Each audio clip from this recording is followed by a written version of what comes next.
Et bonjour à tous, alors aujourd'hui on se retrouve dans une nouvelle vidéo. Donc j'en profite, là j'ai un petit peu de temps pour tourner un petit peu. Donc là je viens de vous tourner voilà, une petite vidéo sur les HTPC. Je pense que j'en referai une aussi un peu plus tard dessus. Là aujourd'hui on va parler un petit peu hi-fi. Donc comme je l'ai dit dans l'autre vidéo, je suis pas mal là-dedans en ce moment. Donc ça fait un petit moment, hein, ça va faire 2 ans, 2-3 ans maintenant que je me suis mis dans la hi-fi, parce que bon, j'ai toujours aimé la musique, c'est quelque chose que je voulais depuis un moment.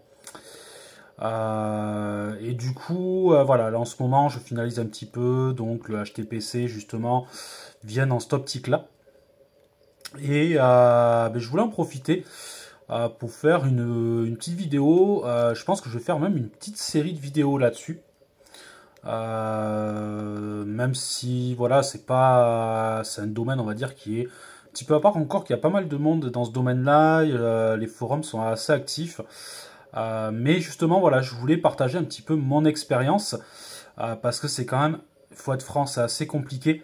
Et surtout, je vais essayer, voilà, de faire en sorte que vous ne fassiez pas les mêmes erreurs que j'ai pu faire au départ.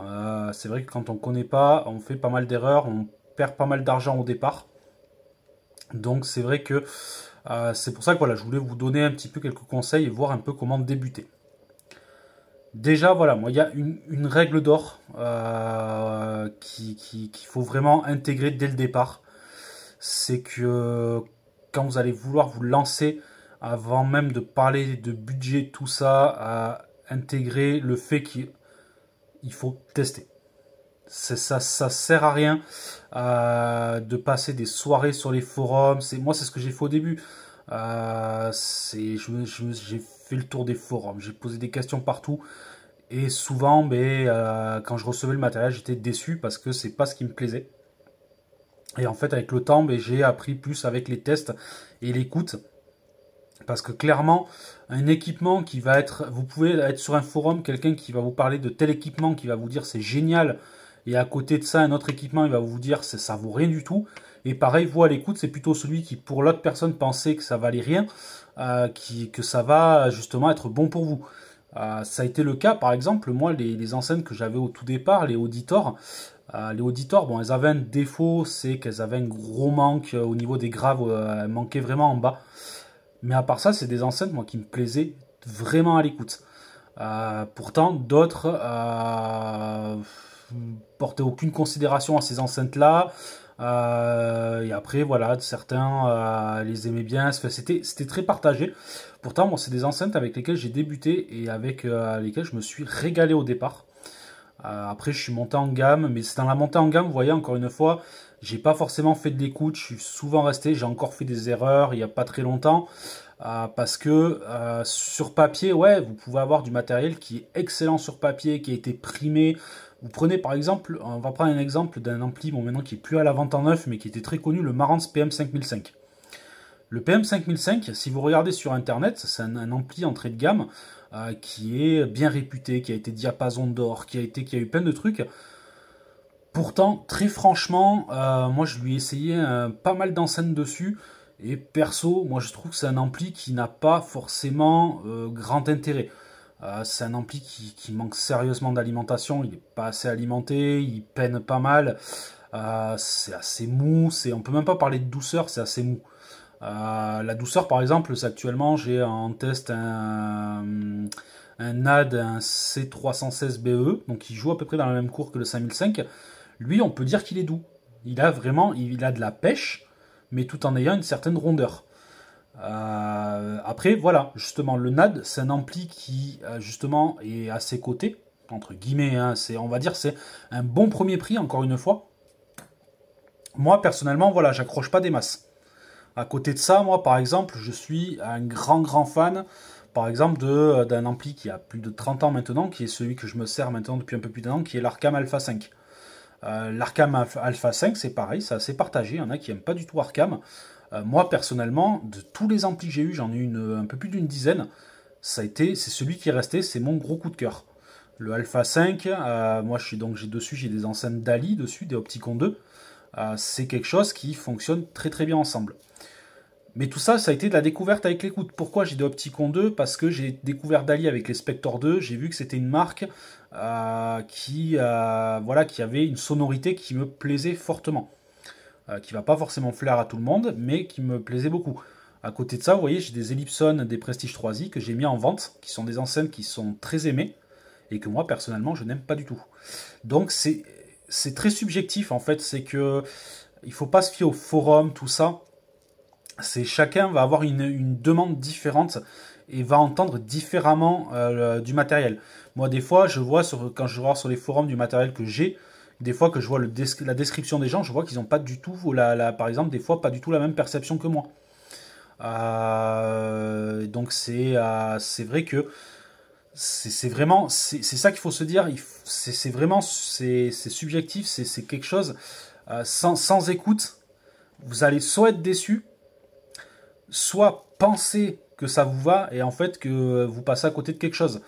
Parce que des fois, vous allez prendre du matériel, vous êtes dit, allez, j'ai acheté quelque chose de bien, j'ai mis le prix, et puis vous allez vous convaincre que ça sonne bien, et en fait, au final, un jour, vous écoutez un autre système et vous vous dites, ah ben non, en fait, je m'emmerde avec mon système sans le savoir depuis un bon moment. Donc faites très attention à ça. L'écoute, franchement, c'est la première des choses. Après, vous pouvez, voilà, si vous n'avez pas forcément comme moi de magasin hi-fi autour, tout ça, moi chez moi c'est le désert pour ça. Mais allez sur de l'occasion. En plus, vous allez voir sur le bon coin souvent, quand vous rentrez dans le matériel hi-fi, vous allez tomber souvent sur des passionnés chez qui justement vous allez pouvoir écouter. Ils vont vous donner aussi leur retour d'expérience, tout ça.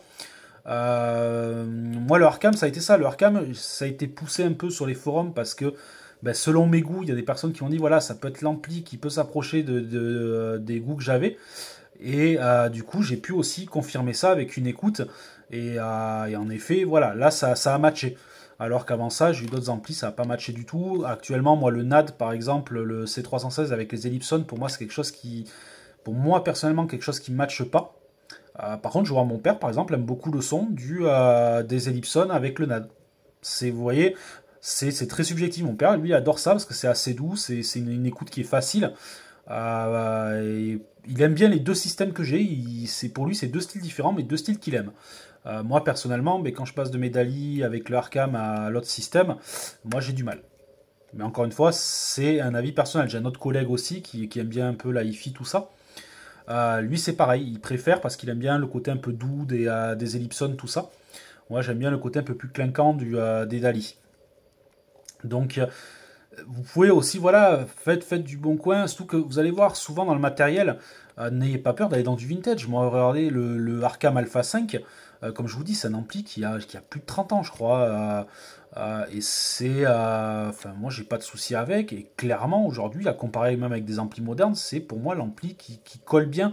Alors, je dis pas que c'est le meilleur ampli pour mes enceintes, loin de là. C'est juste que c'est une question de budget aussi. L'avantage d'un Arkham Alpha, même si ça court pas les rues. À la vente, c'est des amplis qui coûtent très peu cher, ça vaut 100-150 balles un Alpha 5. Et pour 100-150 balles, vous avez un super petit ampli. Donc c'est pour ça, vous pouvez aller sur le bon coin, faire des écoutes, et c'est vraiment comme ça. Il n'y a que comme ça que vous y arriverez, sinon au début vous allez acheter tout et n'importe quoi.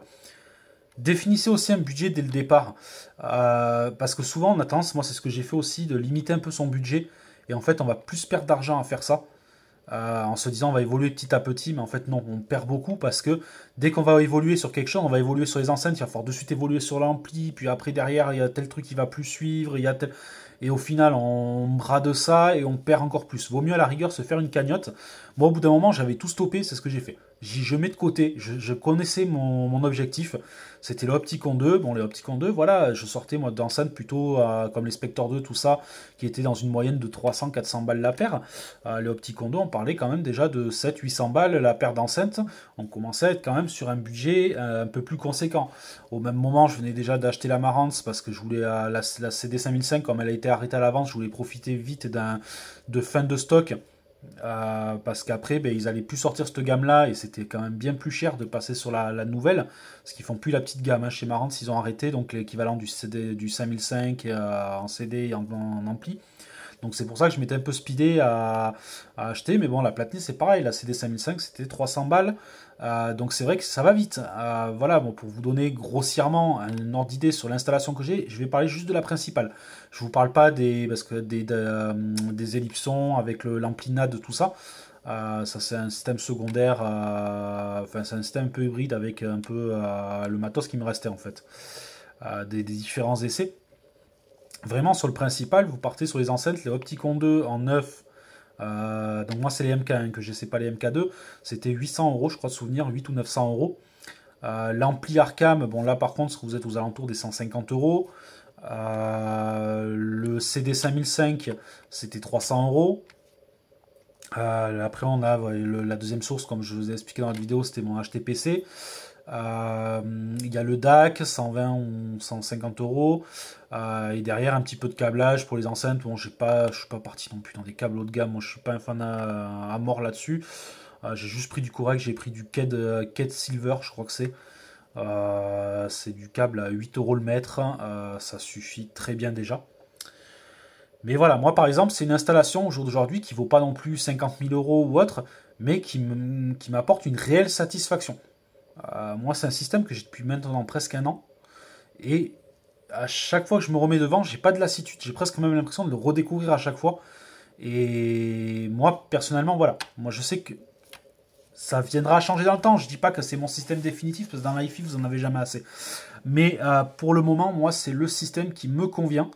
Et je vous dis, j'en ai fait passer en 2 ou 3 ans. J'ai fait passer, je vous dis, une dizaine d'amplis et quasiment autant en paire d'enceintes. J'ai eu donc les auditors, j'ai eu bon après ça c'était du premier prix, des LTAX Monitor 3, j'ai eu des Chorus 706 de chez Focal que j'ai personnellement, c'est des enceintes qui pas mal de personnes aiment, moi par exemple je les ai détestées, donc ça montre encore que c'est subjectif. Moi les Chorus 706 c'est des enceintes que je n'ai pas du tout aimées. J'ai eu quoi? J'ai eu les petites Philips, les MCD qui sont des enceintes que j'avais topées pour moins de 10 balles. Qui sont pourtant à la base des enceintes de chez Nifi Philips, mais qui sont d'une gamme pas trop dégueulasse non plus. Et j'avais été étonné de ces petites enceintes là qui sortent un son qui est correct, franchement, qui est pas dégueu. Qu'est-ce que j'ai eu encore comme enceinte? J'ai eu des Studio Lab, les SLB, je sais plus combien. Je crois que c'est 109, un SLB quelque chose. Qu'est-ce que j'ai eu encore? J'ai eu des petites GM Lab aussi. Ouais, je dois en oublier. Et après, j'étais passé au Spector 2. Spector 2, ça a été une première révélation. Ça, c'est des enceintes que je trouve géniales. Alors, elles sont un peu plus chères maintenant. C'est 299 euros. Avant, elles étaient à 249. Et son vidéo, tous les ans, il faisait une promo à 199. Moi, j'en avais profité il y a 2 ans pendant les soldes à 199 euros. Et franchement, à ce prix-là, c'est des enceintes juste excellentes. Parce qu'à 200 balles, vous vous retrouvez avec une paire d'enceintes qui est vraiment plaisante, qui commence à être vraiment de qualité. Et c'est comme ça que j'ai découvert Dali et que j'ai eu un gros coup de cœur pour cette marque-là. Et qu'après, j'ai voulu voir ce qui se passait au-dessus. Donc à la base, j'étais parti juste pour monter en taille avec des Ensor 3. Parce que déjà, les Oberon me paraissaient chers. Donc les Opticon, n'en parlons même pas. Les Opticon, moi j'ai eu la chance de tomber sur des enceintes, alors au cas sans vraiment l'être en fait, parce que c'était neuve. C'était neuve, elles avaient à peine 1 ou 2 heures d'utilisation. Donc c'était des modèles de démo en fait qui avaient quasiment pas servi et que j'ai chopé quasiment à moitié prix. Donc là j'ai sauté sur l'occasion parce que, et clairement ces enceintes là, voilà, moi je vous dis ça fait bientôt un an que je les ai. Et je me régale avec ces enceintes-là. C'est vraiment un régal. Les Opticon 2, c'est des enceintes qui me plaisent dans le... Mais encore une fois, voilà, c'est subjectif. Je sais que d'autres personnes vont peut-être pas du tout aimer mon installation. Donc voilà. Mais comme quoi, on peut se faire plaisir non plus sans aller dans des prix à 6, 10 000 euros, 50 000 euros. Parce que mon Li-Fi, il n'y a quasiment pas de limite. Hein. Vous pouvez faire un système à 300 000 euros. Hein. Mais bon. Après, il y a le budget, mais aujourd'hui, vous pouvez vous faire plaisir avec des sommes un peu moindres. Moi, comme je vous dis, l'installation que j'ai, grossièrement, voilà, sachant qu'il y a de l'occasion mélangée, il faut compter, allez, on va faire un calcul rapide, juste avec une platine CD. Les enceintes et l'ampli, on va arriver à 1000 euros grossièrement. 1300 avec le lecteur. On doit être allé sur du 1005. 1005, les deux enceintes, l'ampli, la platine CD. Euh, non, même pas, parce que j'ai compté le DAC. Le DAC, vous n'avez pas besoin, la CD 5005 est déjà pas mal d'origine. Donc juste, ouais, la platine, l'ampli, les enceintes, sachant que l'ampli, lui, ça sera une occasion, et la platine aussi, du coup, maintenant. Mais grossièrement, c'est ça, vous allez arriver à, ouais, c'est ça, 1000, 1002, 1003, ouais, 1003, 1400 euros. Par exemple, sur une installation comme la mienne. À 1400 euros, franchement, on arrive déjà à quelque chose qui est jouissif, qui est franchement, moi je prends vraiment plaisir à écouter ce matériel-là. Après, le prix ne fait pas l'écoute, hein. Comme je vous dis, hein, moi j'ai pris j'ai pris un meilleur plaisir avec les Spector 2 à 200 balles qu'avec les Chorus qui étaient à 350 balles, je crois. Ou même carrément, même si on peut pas comparer, c'est pas la même taille, les Ellipson Prestige 3i qui sont à 500 balles, clairement, même si la Spector 2 est beaucoup plus petite, beaucoup moins puissante, tout ce que vous voulez, mais je prenais un bien meilleur plaisir avec déjà la Spector 2 que les Prestige 3i. Donc vous voyez que le prix, encore une fois, ça ne veut strictement rien dire. C'est pas forcément que parce que le matériel est cher qu'il est forcément bon. Ou qui vous conviendra. C'est pas parce que vous allez acheter une paire, si vous avez une paire d'enceintes à 1000 euros, une à 300 euros, c'est pas dit que celle à 1000 euros, ce soit obligatoirement celle qui va vous plaire, hein. Ça ne veut strictement rien dire. Donc voilà, privilégiez l'écoute. C'est ce qui va parler, ce qui va parler le plus. Définissez votre budget déjà pour voir un peu le matériel que vous pouvez cibler et après écouter et regarder si ça vous plaît. Et puis du choix, vous allez en trouver du choix, il y en a énormément. Que ce soit les enceintes, les amplis, c'est des milliers de modèles. C'est des milliers de modèles. J'ai presque envie de dire, si vous ne trouvez pas votre bonheur dans l'offre hi-fi énorme qu'il y a, c'est qu'il faut abandonner. C'est que vous la trouverez jamais. Donc, mais bon, il faut quand même un budget minimum. Moi, je vais pas vous faire la comme dans les forums de suite où dès que vous parlez de matériel presque à moins de 1000 euros, il faut pas en parler, quoi. C'est forcément de la merde parce que ça vaut pas cher. Non, il y a, comme je vous dis, vous trouvez un Alpha 5, encore une fois, à 150 balles d'occasion. Pour moi, ça fait le taf. Et aujourd'hui, encore une fois, par exemple, à comparer avec le NAD qui vaut 400 balles, en neuf aujourd'hui, clairement, pour moi, l'Alpha 5 est, fait, du moins sur mes enceintes, est meilleur que le NAD. Donc vous voyez, encore une fois, ça veut rien dire les prix. Et pourtant, l'Alpha 5, il faut se dire que même quand il est sorti, c'était un ampli qui était pas très cher, hein. Je crois que c'était l'équivalent comme si on le payait aujourd'hui 300-400 euros. Donc c'est, on va dire, presque un équivalent au NAD. Mais bon, en occasion, très clairement, c'est pas parce que vous avez mis 150 euros dans un ampli que c'est de la merde et que voilà, il faut pas. Moi, je suis pas trop dans ce truc-là. Le problème, c'est que vous allez voir les forums IFI, c'est spécial. Pas tous. Alors pas tous. Moi, je suis sur un. Voilà, je sais pas si je peux leur faire un peu de pub, mais sur Facebook, vous avez un groupe qui s'appelle Audiophile détendu. Et très clairement, ça, je vous le conseille fortement. Parce que là, c'est une excellente communauté. Vous pouvez parler de n'importe quelle gamme de matériel. Vous n'allez pas vous faire insulter. Par contre, vous avez des forums. Dès que vous voulez parler de matériel, je vous dis, à moins de 1000 euros, vous vous faites presque insulter, quoi. Ah non, ça c'est du matériel pas cher. C'est pas audiophile, c'est pas machin, c'est pas ceci, c'est pas cela. Ouais, mais on s'en fout. Au bout d'un moment, moi, comme je dis, moi, je suis pas à la course à la qualité, au prix, à la réputation, au machin. Moi, ce qui m'intéresse, c'est que j'achète un système pour qu'il me plaise. Pas parce que c'est un système haut de gamme, reconnu, machin. Je m'en fous. Je m'en fous. La preuve, c'est que les machins, les diapasons d'or, les trucs comme ça, franchement, ça veut rien dire. Moi, j'ai eu pas mal de matos, c'est comme ça, diapason d'or, machin, truc. Je vous dis, le Marantz PM5005, c'est un ampli qui est bien coté. Voilà, bon, parce que c'était un beau rapport qualité-prix. Ouais, à ce prix-là, comme je vous dis, partez sur de l'occasion, hein. Enfin, maintenant, il est plus en neuf, mais c'est un ampli à 300 balles. Comme je vous dis, un Alpha 5, ça valait la moitié du prix. Je peux vous dire que l'Alpha 5, par exemple, à comparer au PM5005, mais l'Alpha 5, il lui met une claque, mais ça n'a même pas de comparaison. L'Alpha 5, moi, je le trouve clairement au-dessus dans tous les points. C'est un ampli, mais qui est beaucoup plus plaisant que le PM5005. Et clairement, d'occasion, il va vous coûter moitié prix. C'est pour ça. Écoutez, bien sûr, ben, regardez un peu le budget, parce que bon, forcément, c'est bien beau d'écouter. C'est sûr que vous pouvez aller écouter des installations à tous les prix. Si ça à 10 000 balles vous plaît, bon, que vous n'avez pas le budget, laissez tomber, quoi. Moi, personnellement, je sais que la hi-fi, j'aime ça, mais il est hors de question que j'aille foutre 10 000 balles dans une installation hi-fi, même si j'aime ça. Au bout d'un moment, j'ai d'autres priorités dans la vie, et donc ça, le budget aussi se limite dans le sens où il y a ce que je veux y mettre aussi. Il y a les moyens et ce qu'on veut y est dédié aussi. Même si clairement, au départ, j'étais parti avec un budget un peu plus bas et que je me suis un peu lâché dans le temps. Au départ, je pensais pas, parce qu'aujourd'hui, avec le matériel et les ellipsions, tout ça, on est à peu près à 2500 balles, hein, mine de rien. Clairement, les 2500 balles, je pensais pas au départ.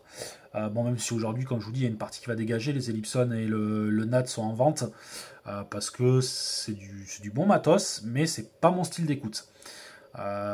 Et puis en plus, ma pièce, c'est une pièce de 15 mètres carrés. Ça a été une connerie aussi d'acheter des colonnes pour une petite pièce. N'allez pas mettre des colonnes comme ça dans une pièce de 10 ou 15 mètres carrés. Des bibliothèques feront largement l'affaire. Moi, je vois les Opticon 2 pour 15 mètres carrés, mais il y en a même deux fois trop. Puis vous fiez pas aux puissances, hein. Vous allez voir quand hi-fi, on n'est pas dans les trucs là, les enceintes à 2 balles là, que vous achetez à 1000 watts, ce qu'ils appellent, c'est même pas RMS, c'est PMPO là, leur truc, je sais pas où ils vont chercher ça. Les 1000 watts machin, en hi-fi ça n'a rien à voir, hein. En hi-fi, vous prenez un ampli à tube déjà de 2 fois 2,5 watts avec un bon rendement, vous allez déjà impressionné de ce que ça donne. Moi c'est pareil, le Arcam c'est 2 fois 30 ou 2 fois 40 watts.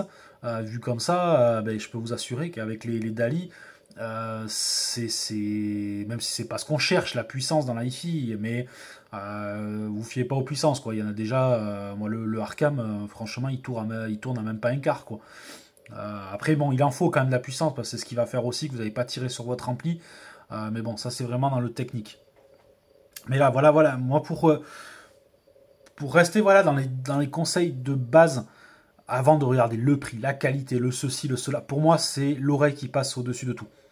Moi, je vais pas rentrer dans le jeu de certains sur les forums. Je dis pas que c'est pas bien ou quoi que ce soit, hein. Attention, c'est comme tout passionné. Souvent, voilà, on a certains critères, on a aussi l'expérience qui fait qu'on on va parler de telle ou telle chose parce que par expérience, on sait que c'est attention. Je ne dénigre pas ça, mais moi, j'ai un fonctionnement différent. Moi, c'est l'écoute. C'est l'écoute. C'est pas parce que quelque chose est pas cher que c'est forcément mauvais. C'est un petit peu ce qui s'était passé dans la première vidéo que je vous avais fait avec le Tag Harmony. Le Tag Harmony, voilà, parce que c'était un hybride qui valait 300 balles, c'était forcément de la merde et c'était forcément du chinois bas de gamme, machin et tout. Il comparait ça au Madison, au truc, au... Non, le Tag Harmony, pour le prix que ça valait, ça avait une qualité tout à fait décente. Moi, au jour d'aujourd'hui, par exemple, à prix égal, le Tag Harmony, c'était le même prix qu'un Marantz PM5005. Pour moi, le Tag Harmony était au-dessus d'un Marantz.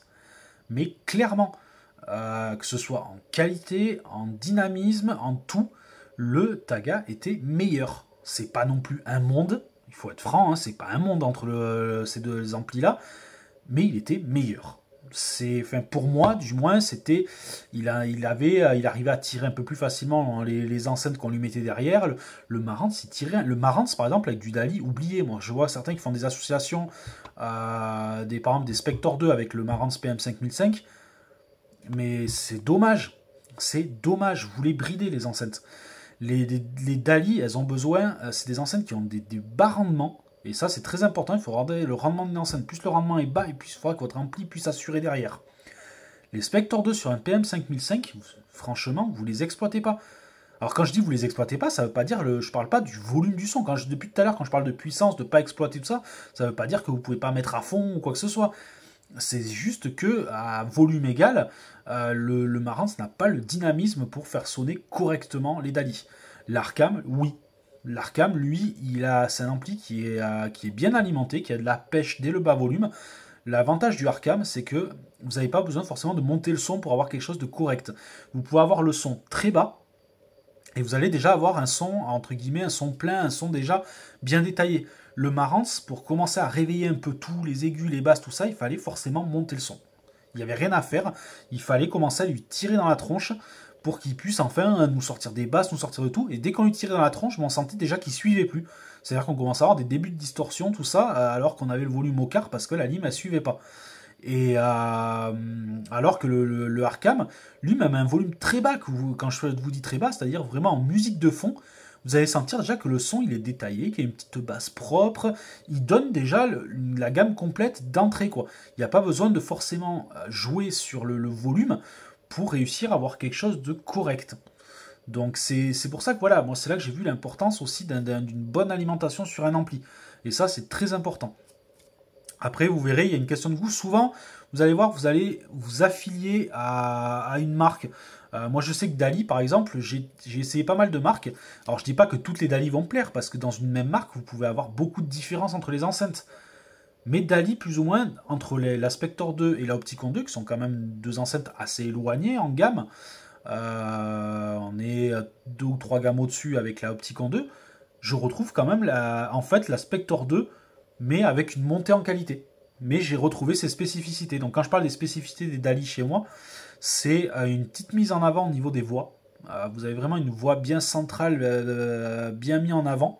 Et ça, c'est vraiment, vous prenez vraiment les voix des chanteurs en pleine face. Donc c'est un son assez projeté. Ça, il faut aimer. Par contre, c'est assez projeté. Mais moi, j'adore ça. Donc il y a une petite rehausse au niveau des voix.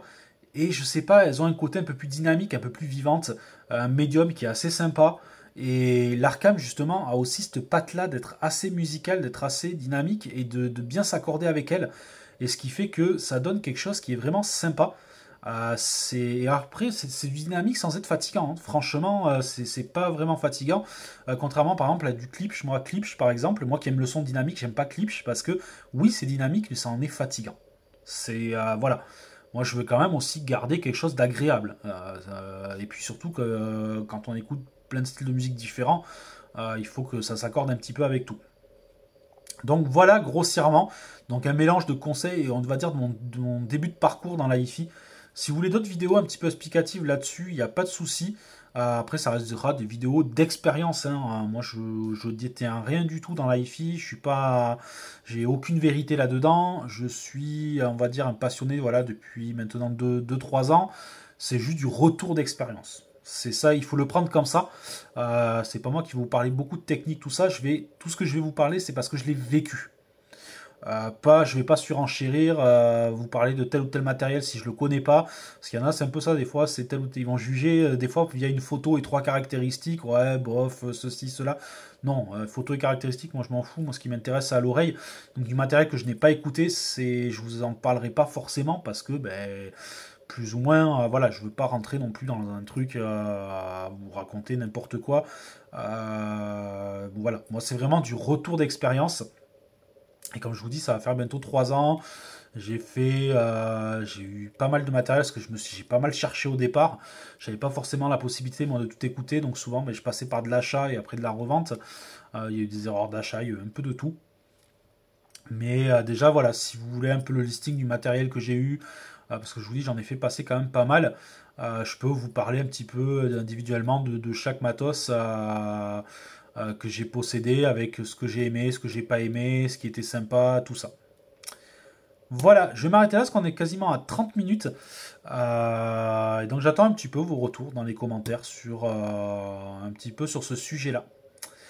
Vous inquiétez pas, je vais pas vous faire que de la hi-fi sur YouTube, hein.